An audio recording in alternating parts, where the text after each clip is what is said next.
Hi friends, ಇವತ್ತಿನ ವಿಚಾರ ಏನಪ್ಪ ಅಂದರೆ ನಾನು ಚಿಕ್ಕಬಳ್ಳಾಪುರ ಮಾರ್ಕೆಟ್ಗೆ ಹೋಗಿದ್ದೆ. ತುಂಬ ಹೊಟ್ಟೆ ಹಸಿದಿತ್ತು. ಅದಕ್ಕೆ ನನ್ನ ಫ್ರೆಂಡ್ನ ಕೇಳಿದೆ, ಮಚ್ಚ ಇಲ್ಲೆಲ್ಲಾದರೂ ಹೋಟೆಲ್ ಐತ ಅಂತ.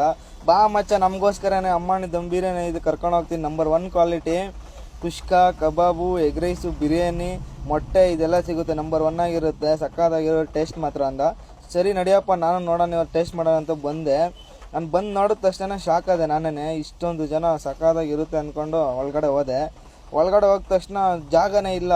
ಇಲ್ಲಿ ಯಾವ ಥರ ಊಟ ತಿನ್ನೋಕೆ ವೆಯ್ಟ್ ಮಾಡಿದೆ ಅಂದರೆ, ಮದುವೆದಲ್ಲಿ ಇವಾಗ ಅರ್ಧ ತಿಂದ್ಬಿಟ್ಟು ಇನ್ನೇನು ಎದ್ದಾಳ್ತಾರೆ ಅಂದಾಗ ಹೋಗ್ಬಿಟ್ಟು ಹಿಂದೆ ಚೇರ್ ಹಿಡ್ಕೊತೀವಲ್ಲ, ಆ ಥರ 5 ನಿಮಿಷ ನಿಂತ್ಕೊಂಡು ಆಮೇಲಿಂದ ಊಟ ತಿನ್ನೋಕೆ ಕೂತ್ಕೊಂಡೆ. ಸಕ್ಕತ್ತಾಗಿತ್ತು ಟೇಸ್ಟ್ ಮಾತ್ರ. ಕಬಾಬು, ಕುಷ್ಕಾ ಮತ್ತು ಮೊಟ್ಟೆ ತೊಗೊಂಡಿದ್ದೆ. ನಂಬರ್ 1 ಆಗಿತ್ತು, ಸಕ್ಕತ್ತಾಗಿತ್ತು. ಇದು ಲೊಕೇಶನ್ ಬಂದುಬಿಟ್ಟು ಚಿಕ್ಕಬಳ್ಳಾಪುರ ಮಾರ್ಕೆಟ್ ಫಸ್ಟ್ ಗೇಟ್ ಆಪೋಸಿಟಲ್ಲೇ ಇದೆ. ಸ್ವಲ್ಪ ಮುಂದೆ ಹೋದರೆ ಲೆಫ್ಟಲ್ಲೇ ಇದೆ. ಚಿಕ್ಕಬಳ್ಳಾಪುರ ಕಡೆಯಿಂದ ಬಂದ್ರೂ ಲೆಫ್ಟಲ್ಲೇ ಇದೆ. ಇದು ಚಿಕ್ಕಬಳ್ಳಾಪುರ ಮಾರ್ಕೆಟ್ ಫಸ್ಟ್ ಗೇಟಲ್ಲೇ ನಂಬರ್ 1 ಕ್ವಾಲಿಟಿ ಕೊಡ್ತಾರೆ. ಹೋಗಿ ವಿಸಿಟ್ ಮಾಡಿರಿ ಒಂದ್ಕಿತ, ಸಖತ್ತಾಗಿರುತ್ತೆ ಟೇಸ್ಟು. Okay friends, bye. ಇವತ್ತಿನ ಕತೆ ಇಷ್ಟು, ನಾಳೆ ಸಿಗ್ತೀನಿ. Good night, sweet dream, take care.